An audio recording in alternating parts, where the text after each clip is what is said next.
Yo, what's up, y'all? Before this video starts, I need y'all to hit that Mojofication bell. YouTube been acting real sus recently, and they don't show some of my vids in some of you guys' sub box. So make sure your Mojofications are on at all times. I post only a few times a week, and whenever a video is out, I make sure it's a banger. I wanted to tell y'all that this video was meant to be posted yesterday, but I got caught up with time. And that boy Mike Krzemba posted a vid that's kinda similar to this one. What's up? So I don't want to see no sus boys in the comments talking about, oh, you copy Mike Krzemba. And if you want me to keep it a buck and keep it real, Mike, I love your videos and all that, but my vid is gonna be better. I'm sorry, I had to say it, but that's enough of me talking. Let's get straight to the banger. Yo, what's up with y'all, man? I hope you're doing good. If you're new and you're a fan of the NBA, subscribe to this channel. So let's get straight into it.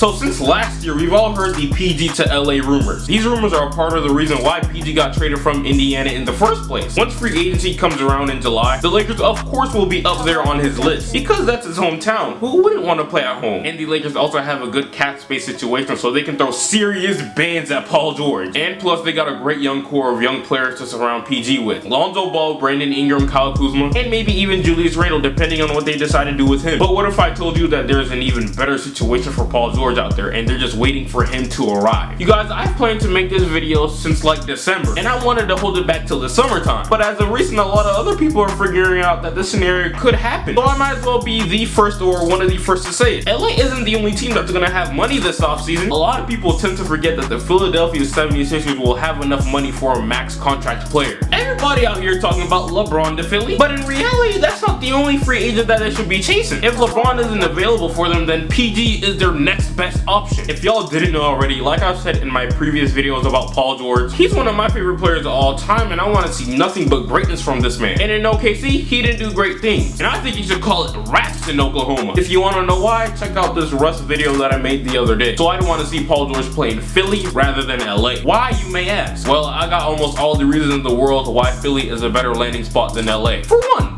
Ben Simmons and Joel Embiid are levels ahead of LA's core guys. Joel Embiid and Ben Simmons are already good enough to contend for championships right now. Those guys, Kuzma, Ingram, and Lonzo, before they even worry about championships, they gotta learn how to make the playoffs first. Paul George just turned 28 years old a couple days ago, or maybe last week or something like that. These next few years are without a doubt gonna be the most important years of Paul George's career. You don't have no time to wait and sit around and wait for Lonzo to develop an Ingram and Kuzma. That's dead. That is deceased. So he has a championship ready roster right now. They have one of the two best big men in the NBA, Joel Embiid, and a 6'10" point guard who is the Magic Johnson of today's NBA, Ben Simmons. And they also have a good supporting cast of JJ Redick, Marco Bellinelli, and Ersan Ilyasova. All those guys are more than likely going to resign with the 76ers this offseason, especially JJ Redick. He's going to take a lot less. And don't even let me forget about their other two great role players, Robert Covington and Dario Saric. Damn, and I didn't even get to mention that they have the #1 overall pick in the 2017 NBA draft, Markelle Fultz. Philly has an insane amount of firepower, and if they're able to add Paul George to that equation, then they're set, because he'd be the perfect third option alongside Ben Simmons and Joel Embiid. Paul George's three greatest strengths are shooting, defending, and creating. We all know PG is one of the better three-point shooters in the NBA. He shot 40% from three this season, and overall for his whole career, he's a 37% shooter from three. PG would be a seamless fit in Philadelphia's offense because of how lethal of an off-ball player he would be alongside Ben Simmons. Adding PG also gives Philly a secondary ball handler to aid Ben. If you really think about it, all successful teams in the NBA who have won championships have more than one ball handler in their starting lineup. The Warriors have 3, KD, Curry, and Draymond. Cavs last year had 2, Kyrie and LeBron. The LeBron James-led Miami Heat team had LeBron, Wade, and Chalmers. The San Antonio Spurs had Tony Parker and Kawhi Leonard. You get the point? That's a hole the 76ers are going to need to fill if they want to contend with the best of them. Now, Philly could have this problem solved in one of two ways. They could wait for Markelle Fultz to develop a three-point shot so he can be a starter next to Ben Simmons, or they can go out in free agency and get a LeBron James or Paul George. Markelle Fultz's jumper may need some time to develop again, since he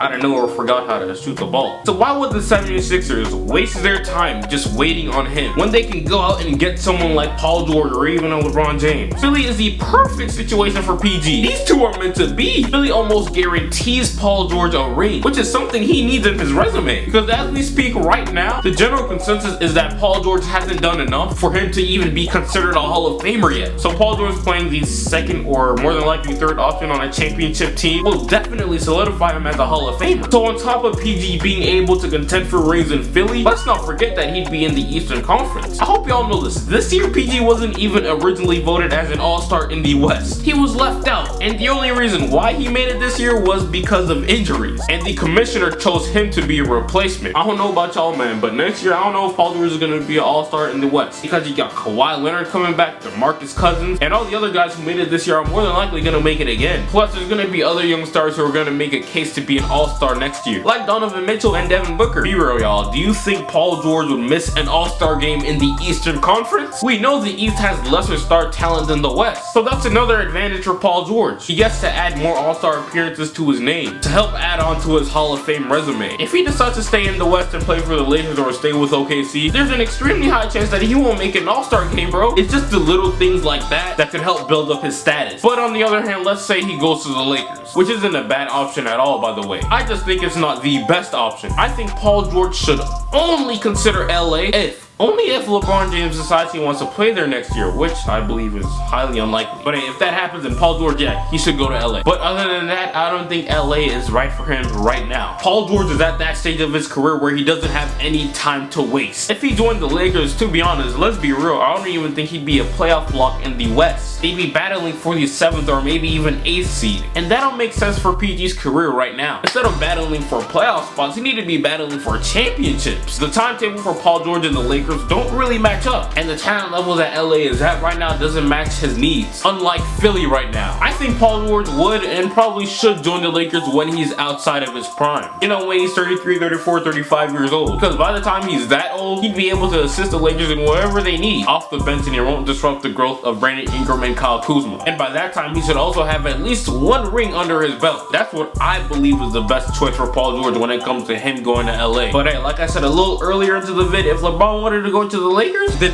everything changes and he should absolutely go join them. But if that doesn't end up happening, Philadelphia is his best bet. Right now, the 76ers are about to get swept by the Celtics in the playoffs. All the pressure right now is on Ben Simmons' back. He doesn't have another guy on the perimeter to assist him. Ben Simmons is asked to make all the plays, unless Joel Embiid has the ball in the post. But other than that, it's Simmons who's doing everything. And this is where Paul George comes into play. We already spoke about one of PG's 3 strengths, shooting, but let's talk about the other 2. First, let's get into his ability to create. Over time, PG has been a better facilitator. He ain't elite at controlling an offense, and he isn't capable of being the main playmaker. But that's okay because he isn't going to be asked to do so, because that's Ben Simmons' job. All PG needs to do is be able to give Simmons a break on offense for once, and take some pressure off of him. PG was able to do that for us this year. He was able to play the wing threat role to either score the ball himself or to open up space for somebody else to score. Now let's move on to his 3rd greatest strength, his defense. Philly already has one of the best defenses in the NBA. 76ers already have Joel Embiid, who is one of the best rim protectors in the league, and also Covington and Simmons, who are holding down the perimeter. And just imagine them adding Paul George. That would take their D to another level. That sounds kind of suspect for real. Bro, what's wrong with him? Y'all know what I mean though. Paul George's defensive presence will allow Ben Simmons to not exert so much energy on that side of the floor. Look man, PG and Philly need each other. A trio of Ben Simmons, Joel Embiid, and Paul George would dominate the Eastern Conference for the next 4 to 5 years, depending on how well PG reacts to his body slowing down as he gets older. The only team I could see stepping in the way of Philadelphia and giving him problems here and there are the Boston Celtics. But other than that, nobody else. No other team can touch them. They're untouchable. The only reason why Philly shouldn't go after my boy Paul George is if they get that 6'8" beast from Akron, Ohio, LeBron James. But